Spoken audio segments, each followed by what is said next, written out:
Bismillah. Assalamualaikum warahmatullahi wabarakatuh.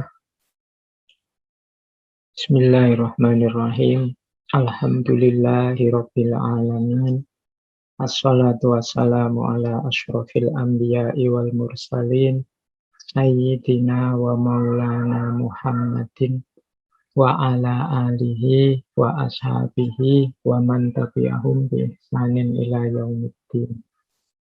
Amma ba'du, yang saya hormati semua saja, Bapak, Ibu, teman-teman, khususnya teman-teman panitia yang sudah bersusah payah menyelenggarakan kegiatan yang luar biasa ini, kegiatan halal bihalal online. Saya sampaikan dulu ungkapan terima kasih saya karena saya dilibatkan di momen yang insya Allah penuh barokah ini. Kalau dalam Islam, Allah itu sangat menyukai 3 jenis majelis. Yang pertama majelis silaturahim, yang kedua majelis ilmu, dan yang ketiga majelis zikir. Nah, pertemuan kita di kesempatan kali ini mungkin bisa dikategorikan majelis silaturahim, yang pastinya juga sangat dicintai, sangat diridhoi oleh Allah. Semoga juga nanti sedikit-sedikit ada di dalamnya kita nambah pengetahuan baru, wawasan baru. Entah dari siapa, mungkin dari saya sedikit, nanti dari rangkaian kegiatan yang lain serba sedikit. Sehingga majelis kita ini juga tidak hanya majelis silaturahim, tapi juga majelis ilmu. Dan semoga juga sedikit banyak kita tidak melupakan bahwa terselenggaranya amal-amal baik, kegiatan-kegiatan yang terpuji, yang mulia seperti ini, pastinya atas ridhonya Allah. Jadi kesadaran kita tentang keterlibatan Allah dalam kegiatan-kegiatan mulia seperti ini akan membuat majelis kita ini merupakan juga majelis zikir. Jadi lengkaplah pertemuan kita pagi hari ini, ya majelis silaturahim, ya majelis ilmu, dan sekaligus majelis zikir. Baik, saya tidak memiliki banyak kesempatan untuk ngobrol panjang lebar bersama Bapak Ibu sekalian di momen silaturahim halal bihalal ini. Yang jelas menurut saya, meskipun hari ini kita dalam suasana prihatin karena sedang ada pandemi, semoga jarak yang memisahkan kita karena pandemi ini tidak melunturkan semangat bahwa kita ini masih bersaudara, kita ini masih satu keluarga, kita ini memiliki amanah dan tanggung jawab yang sama di muka bumi ini, yang mustahil bisa kita wujudkan tanpa bantuan yang lain, tanpa saling bekerja, saling belajar, saling menasehati bersama yang lain. Jadi forum-forum seperti ini semoga menjadi jembatan, meskipun kita ketemunya masing-masing lewat layarnya sendiri-sendiri, tapi batin kita tidak berubah sebagaimana kalau kita berinteraksi langsung, bertemu langsung. Baik, mari kita ikrarkan, mari kita tekadkan. Pertama-tama yang jelas minal aidin wal faizin, mohon maaf lahir dan batin. Ini kuncinya halal bihalal itu kan di sini.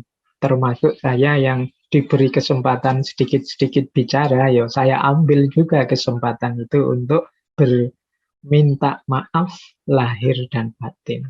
Mungkin Bapak Ibu juga tanya, loh Pak Faiz kan tidak pernah ketemu kita, tidak pernah berinteraksi dengan kita.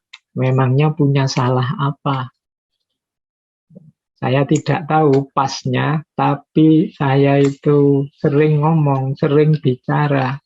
Termasuk kadang-kadang kalau saya bicara itu sering tidak sadar mengatasnamakan banyak orang. Kadang-kadang saya bicara misalnya begini, wah orang Indonesia itu susah diatur. Oh ini kan saya sedang ngomong tentang orang se-Indonesia.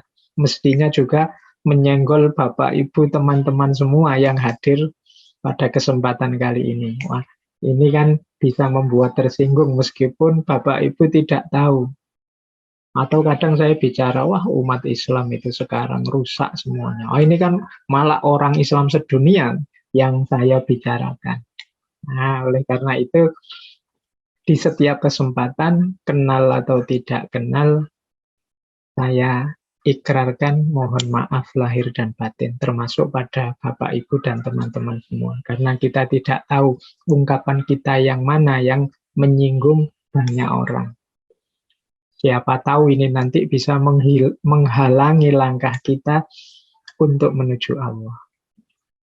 Nah, baik, ini sedikit saya tambah materi biar majelis ilmunya bisa hadir dan tampil dalam pertemuan kita pagi ini. Jadi ada ulama yang menafsirkan kebersamaan seperti ini, termasuk yang sedang dijalin oleh teman-teman alumni teknik kimia ini.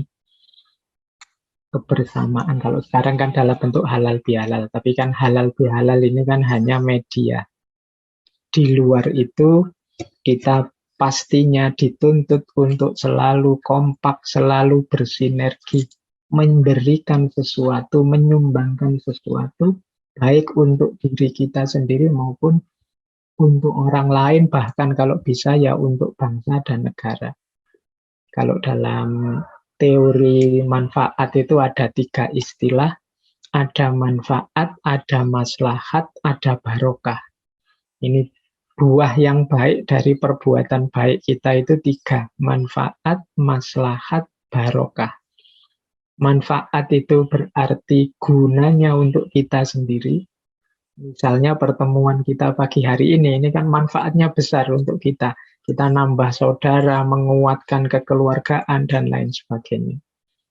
Jadi kalau untuk diri kita sendiri namanya manfaat. Nanti kalau untuk banyak orang lain di sekeliling kita, sering dipakai istilah maslahat. Jadi kehadiran kita itu tidak hanya berguna untuk aku sendiri, untuk kita sendiri, tapi juga berguna untuk orang-orang di sekeliling kita. Ada manfaatnya. Misalnya dari pertemuan pagi hari ini lahir gagasan-gagasan baru yang ini mendukung peningkatan kualitas masyarakat dalam hal apa. Itu namanya maslahat. Dan yang paling tinggi kalau dalam Islam nilai guna itu ada barokah. Barokah itu berarti antara yang kita usahakan dengan hasilnya itu jauh lebih besar hasilnya tanpa kita sadari. Barokah itu sering didefinisikan ziyadatul khair, tambahan kebaikan dari Allah. Harusnya usaha kita itu hasilnya cuma 5, tapi karena diridhoi oleh Allah sehingga mendapatkan barokahnya, akhirnya hasilnya jadi 10. Jadi semoga ya pertemuan-pertemuan kita sebenarnya ya apapun yang kita lakukan ini bisa bernilai manfaat, bernilai maslahat, dan juga alhamdulillah kalau diridhoi oleh Allah dan mendapatkan barokah. Baik, saya kembali lagi ke tadi saya ngomong ada ulama yang berteori cara menghidupkan kebersamaan seperti yang sedang dijalin oleh teman-teman Bapak Ibu ini. Jadi yang pertama, teorinya seperti kalau dalam agama itu ada iman, ada Islam, ada ihsan. Jadi untuk kebersamaan ini bisa langgeng, alumni-alumni teknik kimia Undip ini bisa solid terus-menerus, perlu iman, perlu Islam, perlu ihsan. Tapi definisinya tidak sama persis ya dengan iman, Islam, ihsan. dalam agama. Ini diambil istilah kata-katanya saja. Iman itu berarti perlu kepercayaan. Sehingga kebersamaan kita ini akan langgeng kalau kita ini saling percaya. Tidak saling curiga. Tidak diwarnai dengan prasangka-prasangka, suudzon antar kita. Kalau bahasa Inggrisnya ya ada trust di kalangan kita, itu insya Allah kebersamaan kita ini langgeng. Jadi mari kita hidupkan saling percaya. Ini kan semua yang hadir di kesempatan ini kan semua hadir karena berniat baik, berkeinginan baik. Yang lain juga begitu. Maka mari kita saling percaya. Tidak mungkin temanku itu, sahabatku itu ingin menjatuhkan aku, merusak aku, menginginkan keburukan bagiku. Semuanya ingin kebaikan. Nah, ini rumus pertama iman. Kalau sudah saling percaya, kita sudah menang selangkah. Berarti soliditasnya sudah mantap. Rumus kedua, Islam. Islam itu kalau dari kata-katanya, ya aslama yuslimu. Islam itu hakikat maknanya adalah pasrah, menerima apapun yang ditetapkan. Kalau dalam agama ya pasrah apapun yang ditetapkan oleh Allah. Nah, untuk menguatkan kebersamaan kita dengan Islam berarti selain saling percaya, kita juga harus saling menerima. Jadi kebersamaan kita ini kebersamaan yang tanpa pamrih apapun, tanpa syarat apapun. Kita saling menerima apapun situasinya, apapun keadaan yang dialami oleh saudara kita, teman kita, sedang apa dia, dalam kondisi apa dia, berafiliasi dengan apa dia, semuanya kita terima. Penerimaan ini akan menguatkan kebersamaan, sinergi, dan soliditas kita. Jadi kebersamaan ini kunci pertamanya adalah iman, rumus keduanya Islam, rumus ketiganya ihsan. Ihsan di sini ya kalau dalam agama artinya perbaikan. Ahsana yuhsinu ihsanan. Kalau dalam hadis itu disebut ihsan itu kita menyembah Allah seolah-olah Allah melihat kita atau kita yang merasa sedang di hadapan Allah. Anta budallaha ka'annaha tarohu anta budallaha ka'annaka tarohu wa in lam takun tarohu fa innahu yaroka. Jadi itu ihsan. Tapi dalam hal ini ihsan ini kita definisikan sebagai yang pertama memberikan yang terbaik dan yang kedua siap untuk memperbaiki. Kalau semua di antara kita punya mental memberikan yang terbaik, insya Allah kelompok kita ini, alumni-alumni teknik kimia ini akan membawa manfaat, maslahat sekaligus barokah. Sebesar apa yang bisa kita berikan, itulah yang sepenuhnya kita berikan. Ini seperti, makanya kalau dalam hadis itu, seolah-olah kita melihat Allah atau Allah yang melihat kita. Kalau kita merasa dilihat oleh Allah terus kan, kita menjalankan yang terbaik, memberikan yang terbaik. Jadi rumus ketiga ihsan itu berarti ayo kita berikan yang terbaik yang bisa kita berikan. Tidak usah menawar-nawar, tidak usah terlalu perhitungan. Kalau itu kebaikan, ayo dijalankan sedalam-dalamnya, seluas-luasnya. Ini aspek memperbaiki. Dan juga siap memperbaiki diri. Siap memperbaiki diri itu, ihsan itu berarti kita sadar bahwa kita ini ya kadang-kadang keliru. Kita ini kadang-kadang tidak pas, tidak cocok. Kadang-kadang tidak sadar menyakiti hati teman. Maka kita siap memperbaiki diri. Kalau diingatkan, mau terbuka, tidak marah, tidak tersinggung, sadar kita teman mengingatkan kita itu karena peduli dengan kita. Nah ini nanti jalan menuju ihsan. Jadi Paling tidak pagi hari ini kita dapat wawasan baru, Bapak Ibu, teman-teman. Mari kita kuatkan, kita hidupkan kebersamaan kita ini sehingga mencapai level manfaat, maslahat, bahkan barokah.